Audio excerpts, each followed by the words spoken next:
आपने सबसे सुना होगा कि गर्मियाँ जब बढ़ जाती हैं तो हमें बहुत सारा पानी पीना चाहिए, पीते ही रहना चाहिए सारा दिन। बट क्या किसी ने कभी बताया ऐसा क्यों? आखिर पानी कर क्या रहा है? तो चलो आज जानते हैं कि अगर बाय चांस हम तेज़ गर्मियों में पानी कम पीते हैं या नहीं पीते हैं, उतना नहीं पीते हैं जितना ज़रूरी है, तो नुकसान क्या है? जब गर्मियाँ शुरू होती हैं और टेम्परेचर 45, 46, 48 समटाइम्स 50 प्लस भी चला जाता है, तो वो सीधे आपकी बॉडी को डिहाइड्रेट करना शुरू कर देता है। डिहाइड्रेशन का मतलब होता है पानी की कमी और इस चीज़ का सीधा इम्पैक्ट आपकी किडनी में पड़ता है। कैसे?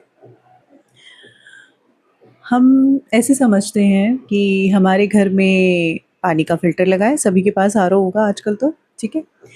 तो जब आप आरओ में प्रॉपर पानी की सप्लाई लगाते हैं, तो आपका आरओ का जो फ़िल्टर है वो प्रॉपरली इम्प्योरिटीज़ को बाहर निकालते हुए आपको क्लीन वाटर देता रहता है।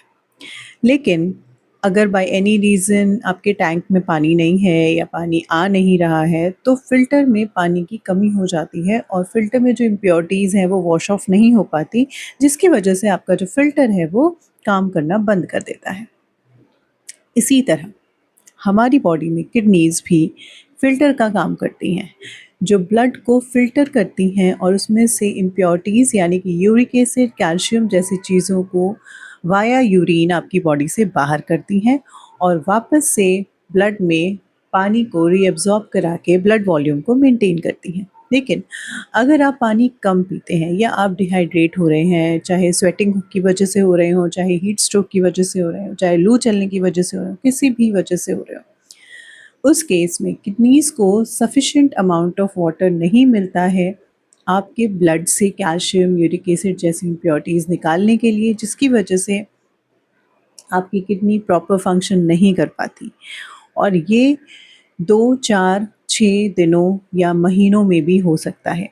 तो इस तरह की जो बीमारी किडनी में होती है, जो एकदम से स्ट्राइक करती है during summer season, during specially the rainy season, monsoon season, उसे हम कहते हैं एक्यूट किडनी डिसीज़ या एक्यूट किडनी इंजरी।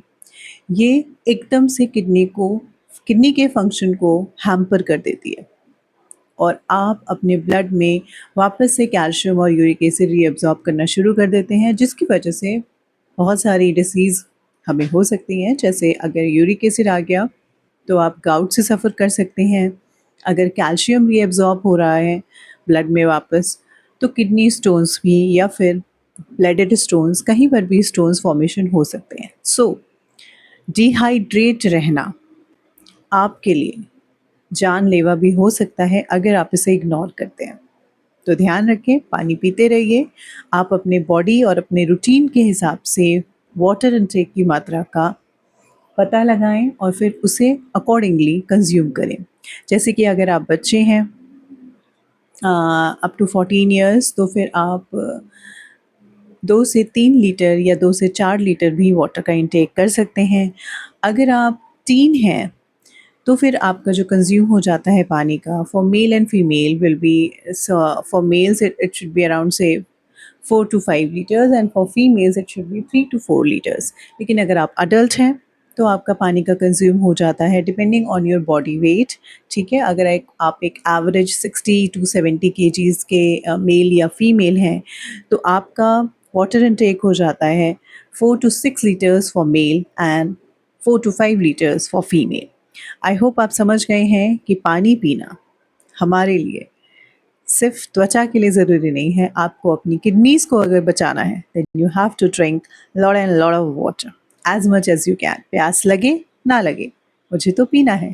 तो चलो फिर अगली हेल्थ इंक्वायरी या अगले हेल्थ टिप पे मिलते हैं। By the time have a happy health.